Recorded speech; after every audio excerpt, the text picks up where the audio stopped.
Tractor ಮೂಲಕ ಮಾಡ್ತೀವಿ ಅಂತ ಟ್ರ್ಯಾಕ್ಟರ್ ತಗೊಬಂದು ಚಳವಳಿ ಮಾಡ್ತೀವಿ ಅಂದ್ರು. ಟ್ರ್ಯಾಕ್ಟರ್ ಮೂಲಕ ಮಾಡಕ್ಕಾಗಲ್ಲ ಅಂತದ್ದು. ದೇ ವೆಂಟ್ ಟು ದಿ ಕೋರ್ಟ್ನವ್ರು ಏನ್ ಹೇಳಿದ್ರು, ಸಾರ್ವಜನಿಕರಿಗೆ ತೊಂದರೆ ಕೊಡದೇ ಇರೋದಕ್ಕೆ ಶಾಂತಿಯುತ ಮಾಡಿ ಅಂತ ಹೇಳಿದ್ರು.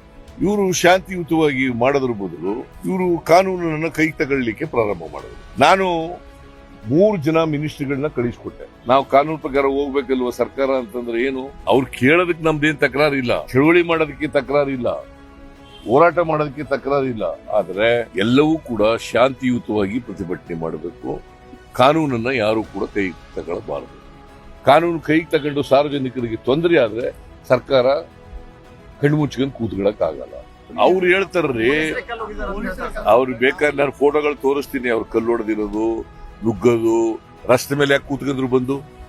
ಸ್ವಾಮೀಜಿ ಕಲ್ಲಿ ಅಷ್ಟಿದ್ದಾರ್ರಿ. 20 ಜನಕ್ಕೂ ಹೆಚ್ಚು ಪೊಲೀಸ್ನವ್ರಿಗೆ ಏಟ್ ಬಿದ್ದು ಗಾಯ ಆಗಿದೆಯಲ್ಲ, ಹೆಂಗಾಯ್ತು? ಏನ್ ಪೊಲೀಸ್ನವ್ರು ಎಸ್ಕೊಂಡ್ರ ಅಲ್ಲ?